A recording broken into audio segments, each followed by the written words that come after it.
This video will cover solo drills that you can practice on your own, along with how they're relevant in Jiu-Jitsu matches. It's really meant as a reference and not to teach you every single position, which you can look up online. Let's go ahead and get started with the first drill, which is break falls. Break falls are one of the most important skills in Jiu-Jitsu to protect yourself. You should start from a squatting position and then eventually work yourself up to break falls from standing. The important thing here is to make sure that you're not hitting your head on the mat and that your arms are absorbing as much impact as possible. You also need to learn how to break fall to either side. And just like before, you should start from a squatting position for safety. And then when you are more comfortable with the position, you can start working from a standing position. So this will allow you to fall from either side as well as going backwards. And there's also a front break fall, which we did not include in this video. Break falls are extremely helpful when learning how to fall safely from takedowns, but it's not the only situation. It's also really important to learn how to fall safely when you're being swept. Notice how my partner always tucks his head and does not post out with his arms to prevent injury. You can think of a technical stand-up as the reverse of a break fall, where instead of falling safely, I need a way to stand up safely.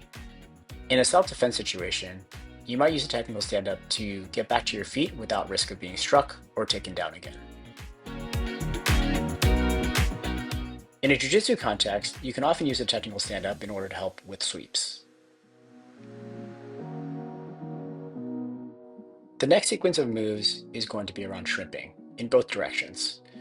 You'll want to be able to shrimp backwards, which is one of the first movements many people in jiu-jitsu learn, as this is critical for creating space and just escaping movements in general. But you shouldn't neglect going forward as well.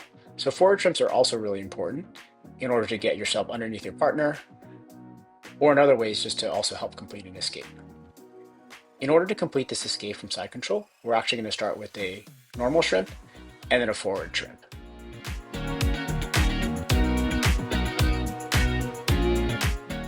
In a similar fashion, we're going to use shrimping from side to side in order to escape mount with the classic elbow knee escape. Bridges are another movement that is used to create space, which is typically done in a defensive context, but not exclusively. When you're underneath the opponent in mount, you can use a bridge and roll to get back on top.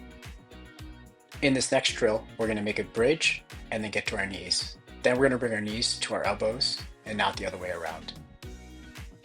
We can use this movement from side control to escape and go straight for a takedown. We plan to make more videos like this, so if you enjoyed this, please follow and stay updated.